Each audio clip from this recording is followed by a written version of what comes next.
Hello, dear senior high school learners. I'm Tutor Floyd, your virtual mentor as you explore the realm of literary texts. Today, I'll help you skyrocket your reading experience through 21st century literature from the Philippines and the world. If last week we were able to uncover select 21st century literary genres, this week we'll be focusing on the first part or chunk of the lesson, creative literary adaptations. Now, this week's milk is this: produce a creative representation of a literary text by applying multimedia and ICT skills. After hearing the milk for the week, let's proceed to the learning objectives. First, recall the elements of a story. Second, differentiate a fable from a parable. Third, interpret a text read through its elements and guide questions. And finally, appreciate the creative adaptation of literary texts. I hope the objectives this week are clear to each of you. Now, let's have our literature concepts of the week. The first one is an anecdote. Now, if you have an experience that is interesting or humorous, you are already sharing an anecdote. The second concept that I'd like to share is adaptation. Now, if you plan to modify an existing literary piece, whether it's a movie, a book, a play, convert that to another form or adapt a different form in presenting that piece, well, you have there an adaptation. You could have the same plot, the characters, setting, themes. They can all be modified at some point. However, there are also adaptations that hold the same form, but there are slight changes in the different elements of the text. An example of an adaptation is you producing a film out of a book, or vice versa. Or maybe you have a book and convert it or modify it as a play. Same characters, same setting, and other elements of the text. Those are the two literature concepts of the week. Now, let's proceed to a literary genre that has graced the realm of literature for quite some time. Let's have fiction. Fiction refers to the written stories about people and events that are imaginary or are not real. This is a piece of literature that tells stories which are imagined by the writer.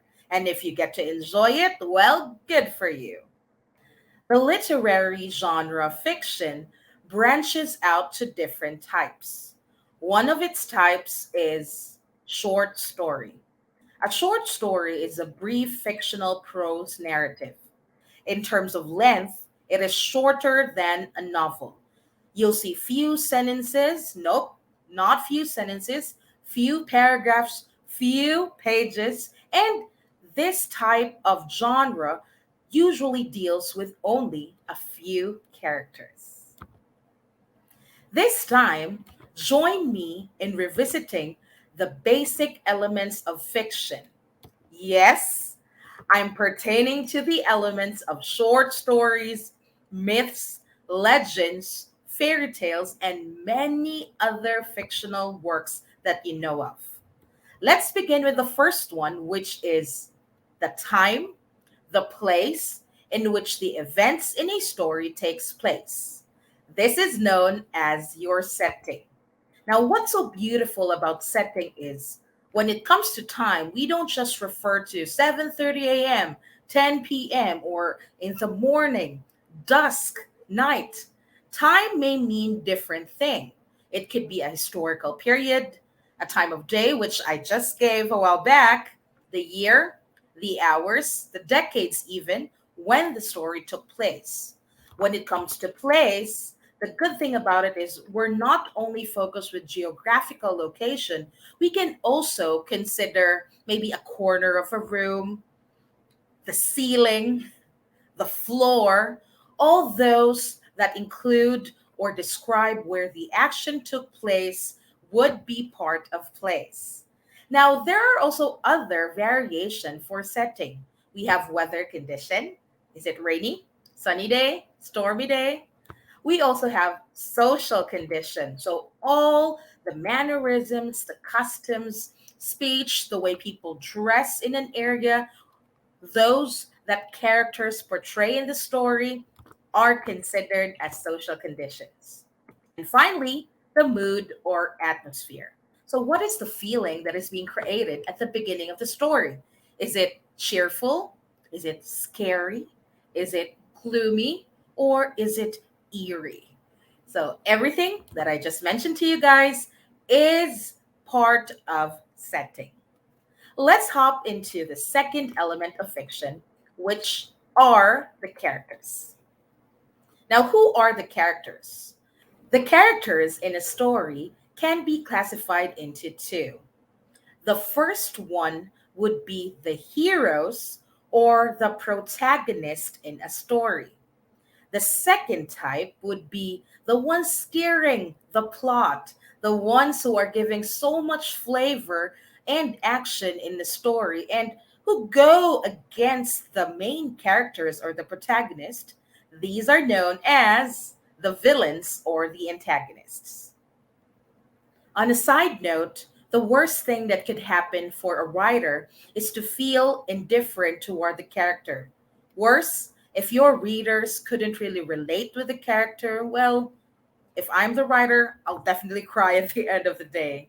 Now, let's proceed to the next element of fiction, which is characterization. So it still involves characters, yes, but this time we focus on the process or the way where we consider the fictional characters, how they are being revealed, how they are presented or introduced, how they are developed by the writer, whether they're directly described or they're indirectly described through style. So this acrostic is very helpful to recall what characterization is. We're pertaining to the writer revealing the speech or the lines of the character, so we would know what type of person he or she is. We could also see some lines pertaining to the thoughts of the characters, so we would know what's running around the head of the protagonist or the antagonist. We also have E, which stands for the effects of the character to other characters. So you would know if that character is someone who's friendly or maybe someone who's snobbish or indifferent. Well, thank you to those lines who will tell us what is the effect of the character. Letter A. This stands for the action. Is the character constantly yelling like this guy? Or is the character constantly smiling and charming everyone in here? So, if that's the case, you can easily check what type of character you are reading. And finally, letter L, the looks. Who would forget about the looks? Are your characters fashionable, or are your characters the type who are just laid back and would want a shirt and a simple pair of jeans? So, if you get to complete the style that I've just shared to you, then it'll be easier for us to see the characterization element of fiction. Let's proceed to the next two dialogues, which pertain to the lines, the spills, the direct or quoted verbal exchanges between or among characters. Usually we see them in quotations or apostrophes for some writers. Others even set the font into italicized form for us to easier check that these are indeed dialogues. Next one, we have the plot. This is known as the action element of your story or any fictional work because this is where all the events in a story take place or happen. So, from the very beginning, where you introduce the character, exposition, you will see some inciting force or maybe some complications along the way. And then eventually you'll be led to the rising action. And maybe there's climax, and then eventually falling action and the resolution or the end of the story. All those pertain to the sequence of events in a story. Hereby, it's known as a plot. Now we proceed to the sixth element of any fictional work, which is the conflict. It is known as the story's central problem, and you can see how characters struggle through some tension, internal problems or issues, and even external fights. And take note, the conflict drives or fuels the entire flow of the plot. Without the conflict, you will not have an interesting story. Finally, the theme. This holds the central message or lesson in a story. Usually, the author's thoughts in the topic or view of human nature is revealed once you find out what the theme of a story is. That's about it for the elements of fiction. I hope that it'll be easier for you to remember all seven so you can easily locate them in later story. Now, let's jump to the next two fictional works that we are familiar of. These are the fables and parables. What are these two? And how are they similar? How are they different? Let's find out. Fables and parables are both stories that teach morals, principles, and general truths about human nature. The good thing about fables and parables is, first, the fable is set in an imaginary or fictional world. In other words, the world that we see here could be the world that we don't usually see. It could be a world full of moving trees, maybe talking wind. That's scary, I know. And even dancing trees. So once you see or read fables, it's easier to spot one because you are taken into another realm. Okay?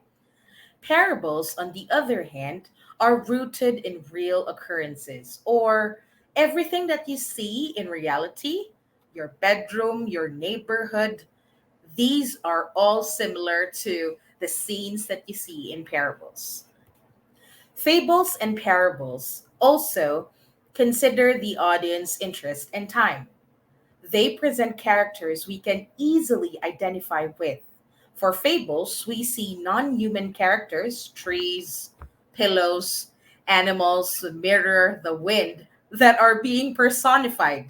In other words, we are seeing manifestations of human beings. They talk, they dance, they sing, they even cry, they laugh. All those are characters that are applied with personification. So, parables, on the other hand, have the same characters as the characters that we are in real life. We are seeing human characters instead of inanimate objects being given to life. Okay? Both pieces teach lessons and hand them down orally.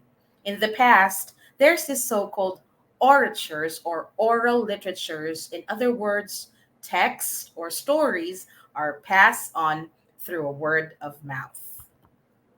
Fables offer an imaginative or non realistic aspect because you're seeing scenarios that aren't really happening in real life.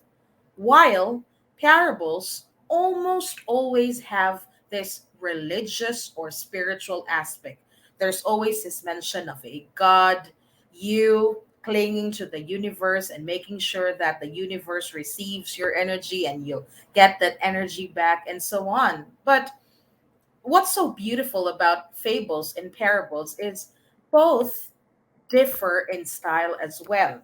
In fact, fables offer a detailed, a very vivid or sharply observed social realism. Now, what is social realism? Social realism means you're trying to draw the attention to real social political conditions of the working class. That means teachers, doctors, and all other professions that you see in the society who, by the way, critique the power structures behind these conditions. Eventually, you'll get to see satirical lines or lines that are humorous at the same time, lines that are somehow giving ridicule to the folks behind these structures. Okay? Now, simpler narratives, aka your parables, give a mysterious tone, making parables useful for teaching spiritual values.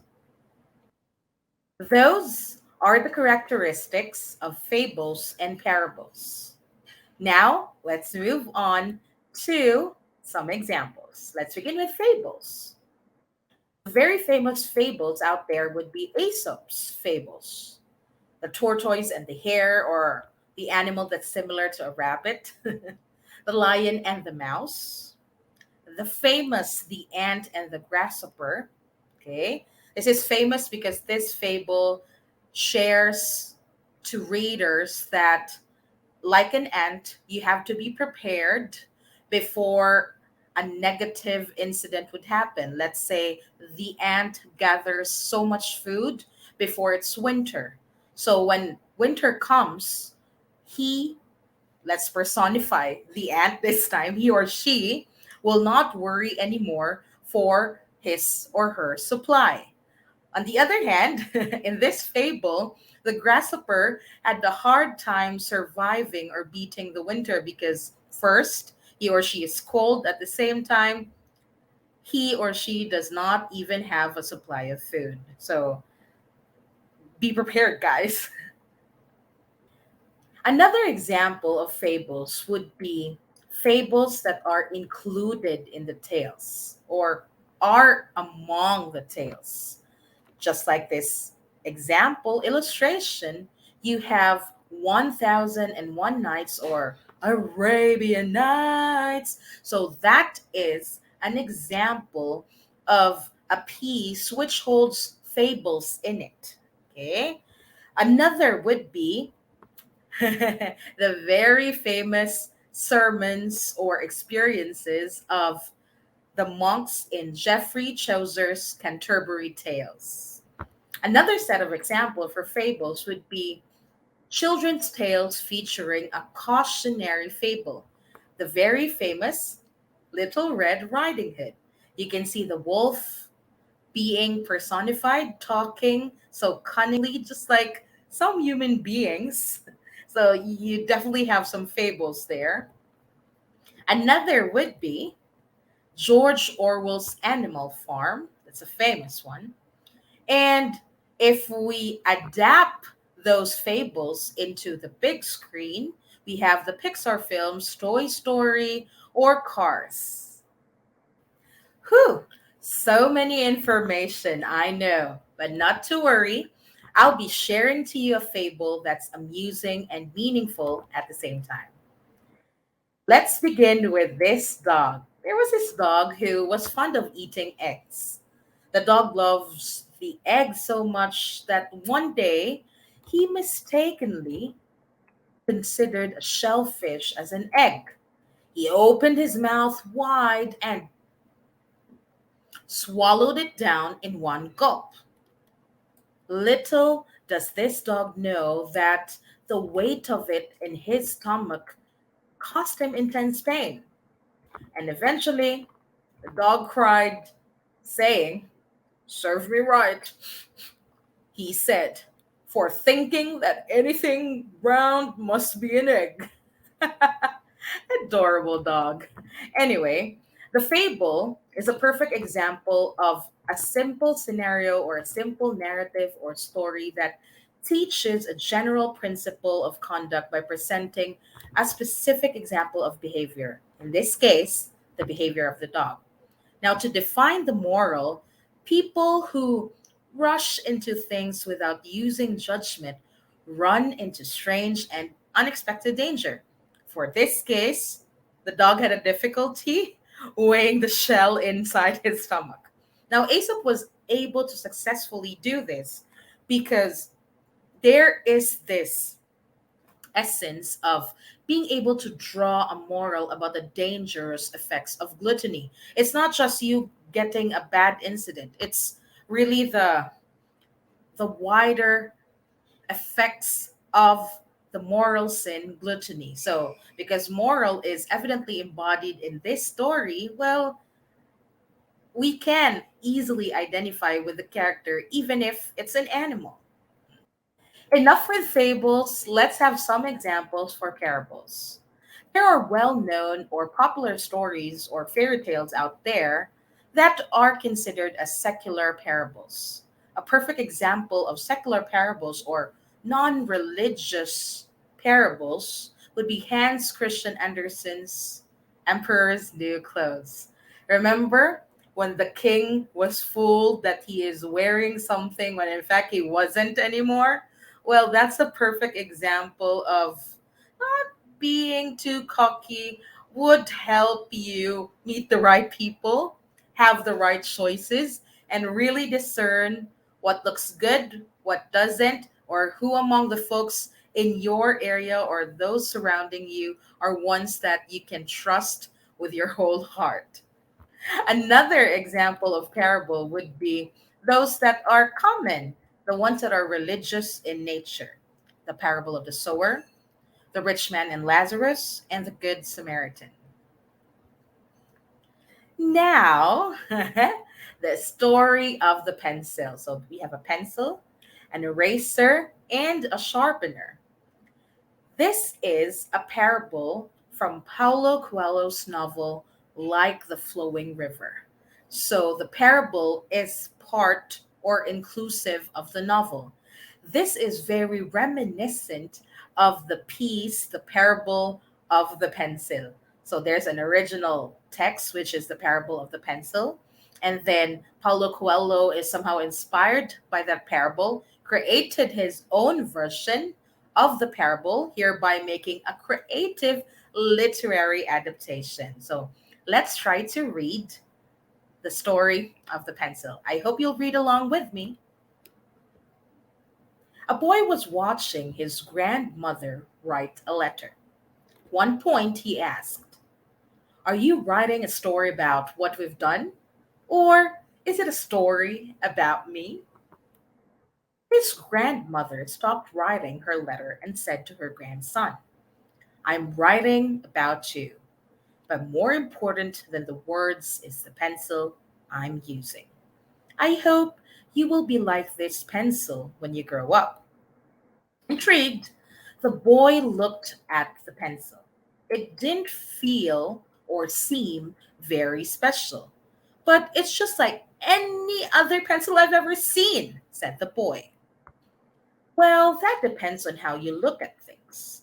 It has five qualities, which, if you manage to hang on them, will make you a person who is always at peace with the world. Let's try to check what these five qualities are. First quality, you are capable of great things, but you must never forget that there is a hand guiding your steps. We call that hand God. Aww. And He always guides us according to His will. Make sense? Second quality, now and then, I have to stop writing and use a sharpener. That makes the pencil suffer a little, yes, but afterwards, he's much sharper. So you Two, must learn to bear certain pains and sorrows because they will make you a better person. Third quality, the pencil always allow us to use an eraser to rub out any mistakes. This means that correcting something we did not, or we did rather, is not necessarily a bad thing. It helps us to keep on the road to justice. Fourth quality, what really matters in the pencil is not its wooden exterior, but the graphite inside. So always pay attention to what is happening inside you. Finally, the pencil's fifth quality, it always leaves a mark. In just the same way, you should know that everything you do in life will leave a mark. So try to be conscious of that in your every action. Wow, that was a lovely story. That was a lovely parable by Paulo Coelho. Now, let's try to apply all the learnings that we have in the elements of fiction and try to identify what they are and answer also some comprehension questions. Are you guys ready? Okay, let's go. First question, what is the setting of the story? Was there a setting being mentioned? Well, there's no time, there's no historical period, but it is safe to assume that it was a regular day or bonding day between the grandmother and the kid. Second question, who are the characters in the story of the pencil? Do you still want to think about it? Well, there's no need because there are only two characters in the story, the grandmother and the grandchild. Next question, how were the characters presented in the story? So, this is a perfect example of a question pertaining to characterization. How were the characters introduced? How were they presented? How did we get to know the characters? Well, if you have listened to the story that I just shared to you, we can say that the characters presented in the story were the type of characters who were indirectly described. You don't see the character saying the grandmother is a diligent one, the grandmother is kind, or the kid was eager or excessively curious.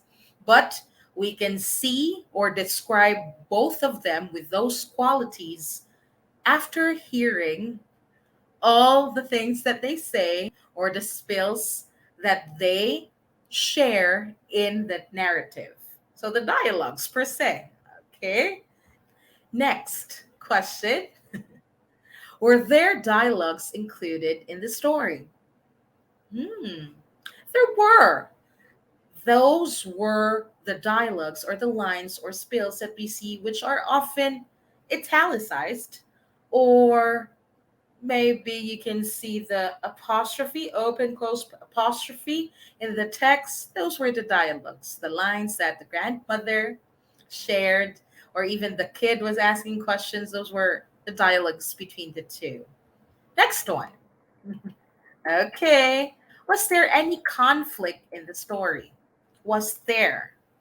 Not so much, not much struggle, not much tension, but you can see this internal conflict with the kid saying, wait, I feel like I wasn't able to understand why my grandmother compared me, or rather, my grandmother would want me to be like a pencil. I don't understand. I don't want to be one. So we can have those assumptions as the internal conflict of the kid.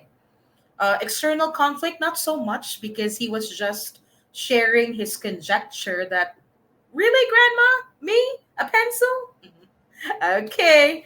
And next one would be, how did the plot advance? So we started with a quick intro of the characters that they were talking, grandmother was writing, the kid was curious what she was writing. Was it about him? Eventually, they were led to different set of questions and answers to those questions, making sure that the kid would understand why a pencil is being compared to him, hopefully in the future. Okay? So we have more comprehension questions because you're able to figure out the different elements of the text already. Let's check what are these comprehension questions. The first one is, what then is the purpose behind the sharpener? We use a sharpener to not really endure any pain, but pain is part of the process. We sharpen a pencil because we wanted to have a better version of ourselves, a better mindset, a better outlook in life, and even make sure that we create better decisions. So if we have another problem that would come our way, it'll be easier for us to sail through those problems because we've already become so strong and we are resilient beings. Next one. Okay, how about the eraser? We often use an eraser to omit or delete some lines in our sketches, sometimes even in our written compositions. Now, if you're to relate an eraser in our lives, an eraser serves as a reminder that it's okay to commit mistakes. People say, I'll forever be labeled as someone lazy, so I won't do anything about it because I couldn't anymore erase that opinion of others towards me. Well, that shouldn't be the case. Just like having an eraser, you can always improve yourself and forget about those mistakes and move forward. I hope you guys can do it. I'm sure you can. Next one. What is the message behind the fourth quality of the pencil?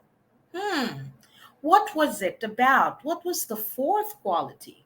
Let's try to check the next question. Oh, it's a similar one.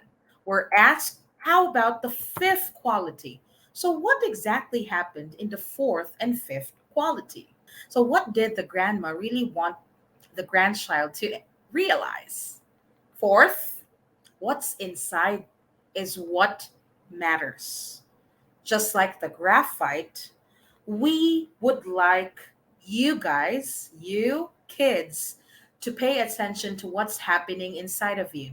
Are you hurt or are you in pain? Would you like to cry it out? Well, no judgment, because if you feel so heavy inside, you'll have to just cry it out, yell if you may, until all those loneliness or heavy feeling will be gone. Remember, you only have one life. Don't waste it by regretting and just focusing on how you should look like in front of people. Remember, you should attend to your own bliss or happiness before you give that bliss or happiness back to others. Okay, let's have the fifth quality. I hope you can remember, guys. All right. Finally, the fifth quality of a pencil. Remember, when you are like a pencil and you wanted to have that perfect or a well lived life, you shouldn't just focus on some hesitations that you have. You have to focus on really making a good impression towards others. It does not mean that you have to please everyone just to have that mark observed by others. Not necessarily. You can start small, baby steps. Maybe help out your parents in household chores. If you have a friend who is in need and you feel like that friend whines a lot, even so, you'll still find time to listen to that friend's problems and be great. That'll be a good impression on your friend because you know how to listen. Or maybe just do anything positive that you can think of. It helps and it counts. I tell you, it counts. Okay. Great work, guys. We were able to not only recognize the elements of fiction, in this case, the parable, story of the pencil, but we are also able to answer other comprehension questions that would help us fully understand and interpret a literary text. So Thumbs up, everyone. You did a great job. Now, a sneak peek on what's in store for next week. We'll still have creative literary adaptations, part 2 or 2.0. We'll be having ICT, its components and skills, multimedia, its benefits, characteristics, types, formats, and file extension, and even some steps in creating or producing your own digital picture story or any multimedia presentation. Now, after hearing the basics on fiction and its elements, this time we would like you to create your own creative adaptation of those literary texts or fictional work with the use of ICT and multimedia. I'd like to leave this quote before I go. There is no greater agony, than bearing an untold story inside you. So let that masterpiece out, start penning it, start creating it, use multimedia next week with me, and allow this line by Maya Angelou to inspire you to create your own literary adaptation. That's about it for today's session, folks. I hope you can now appreciate the different adaptations of literary texts that would come your way. Don't forget to subscribe to the DepEd TV YouTube channel to revisit and share this episode. Once again, this is Shooter Floyd reminding you to read more literary texts to explore the extent of your imagination. The realm of possibility awaits. Go now and start working on your masterpiece. Tune in again next time for a weekly dose of 21st century literature from the Philippines and the world every Tuesday from 4:15 to 4:55 p.m. Thanks for watching. Toodles!